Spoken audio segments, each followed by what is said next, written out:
সম্মানিত প্রিয় দর্শক, আজকের এপিসোডে আপনাদেরকে দেখাবো কিভাবে যে জামাত ইসলাম কিভাবে বিএনপির নামে চাঁদাবাজির অভিযোগ তুলতেছে এবং মিথ্যা বানোয়াট এবং প্রমাণ সহ একটা ভিডিও ক্লিপ দেখাবো।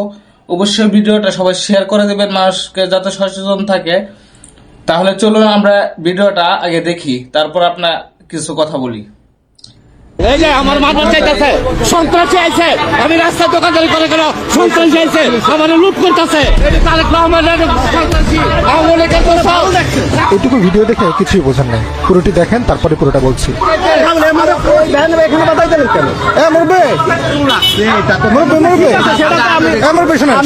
কি বুঝতে পারছেন এই ভিডিওতে? কি বুঝতেছে? এই মুরব্বী লোক বলতেছে বিএনপির চাঁদা তুলতে আইছে, বিএনপির সন্ত্রাসীবাদে আইছে তারেক রহমানের লোকেরা। আপনারা সম্পূর্ণ ভিডিওটা দেখেন। এই যে এই ক্লিপটা যদি আপনি দেখেন, অবশ্যই আপনার মনে হবে যে বিএনপি চাঁদাবাজি করে আর বিএনপি তারেক রহমানের লোকেরা চাঁদাবাজি করে। কিন্তু এই সম্পূর্ণ ভিডিও বা মূল ভিডিওটা যদি আপনারা না দেখেন, তা অবশ্যই আপনাদের মনে একটা আশঙ্কা থেকে যাবো যে বিএনপি আসলেই চাঁদাবাজ। তাহলে চলুন আমরা ফুল ভিডিওটা আবার দেখি। সিম্পল কথায় আসেন, গাড়িটা এখানে দাঁড় করা। সিম্পল কথায় আসেন, গাড়িটা এখানে দাঁড় করা। আইসা ঘোষণা লাগাইছেন। এই যে আমার মাথার চাইতেছে সন্ত্রাসী আইছে, আমি রাস্তায় দোকানদারি করে গেল সন্ত্রাসী আইছে, আমার লুট করতেছে আমার তারেক রহমান করছে। এটা তারেক রহমান সন্ত্রাসী, এটা দুইটা গেলা এটা সন্ত্রাসী। আমার নতুন করে শুরু করছে সন্ত্রাসী। আমার মনে করতে রাস্তার মধ্যে ঠান্ডা দেখতেছে, আমি দোকানদারি করে গেলে ঠান্ডা দেখতেছে। শিক্ষিত ভাবে শিক্ষিত ভাবে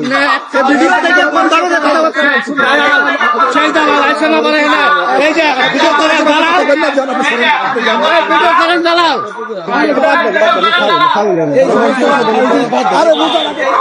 এই যে বাইকওয়ালা ভাইটিকে দেখতে পাচ্ছেন, উনি পাশের দোকানে দাঁড়ানো ছিল দই কেনার জন্য। ঠিক সেই সময় এই মুরব্বীর ভ্যানটি তার বাইকের সামনে দিয়ে নিয়ে এসে পাশে রাখে। যখন সাইড দিয়ে চাপাচ্ছিল, তখন তার ভ্যানের যে স্ক্রুটা থাকে মাঝখানে, সেটা তার বাইকের সাইলেন্সারে ঘষা লেগে যায়। তো বাইকওয়ালা ভাই মুরব্বীকে বলে, মুরব্বী বাইকে তো ঘষা লাগাই দিলেন। মুরব্বী বলে, একটুখানি লেগেছে, কিছু হয় নাই। তার বলার ভঙ্গি দেখে আমার ভালো লাগে না। আমি বলে উঠলাম, মুরব্বী আপনি ঘষা লাগিয়ে দিচ্ছেন, আপনি তো একটু সরি ফিল করবেন যে ভাই ভুলে গেছে, আসলে ভুলে লেগে গেছে, খেয়াল করি না। মুরব্বী বলে উঠলো, এটা তো আগে থেকেই ভাঙা। হ্যাঁ, যদিও সাইলেন্সারের উপরের যে প্লাস্টিকের ডিজাইনটা থাকে সেটা একটু ভাঙা ছিল, কিন্তু তারপরে তো ঘষা লেগে দিছে। এখানে যদি অন্য কোনো ভালো বাইক থাকতো, নতুন বাইক অথবা নতুন কোনো কার থাকতো, সেখানে যদি ঘষা লেগে দিত, তখন কি হতো বলেন? ওনার অ্যাপ্রোচ একদমই ভালো লাগে না।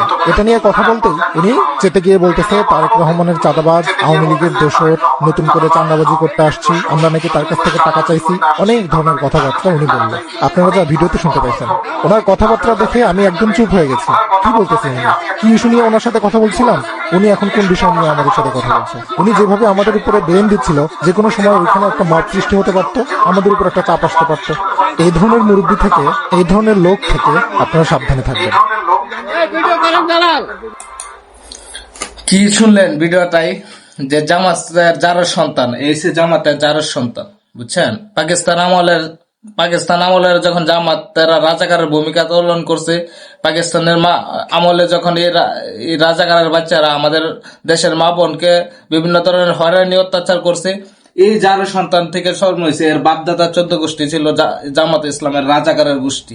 জামাত ইসলাম রাজাকারের গোষ্ঠী এবং যার সন্তান, এই যে প্রমাণ পাইছেন, অসংখ্য মব সৃষ্টি করতেছে আর বিএনপির বিরুদ্ধে এখনো করতেছে, সামনেও করবে। অবশ্যই আমাদেরকে সচেতন থাকতে হবে এবং এ ধরনের জামাতের মুনাফিক এবং জামাতের যারা সন্তান থেকে অবশ্যই আমাদের দূরে থাকতে হবে। সবাই ভালো থাকবেন। ভিডিওটা পর্যাপ্ত পরিমাণ শেয়ার করে দিবেন। সবাই ভালো থাকবেন। আসসালামু আলাইকুম।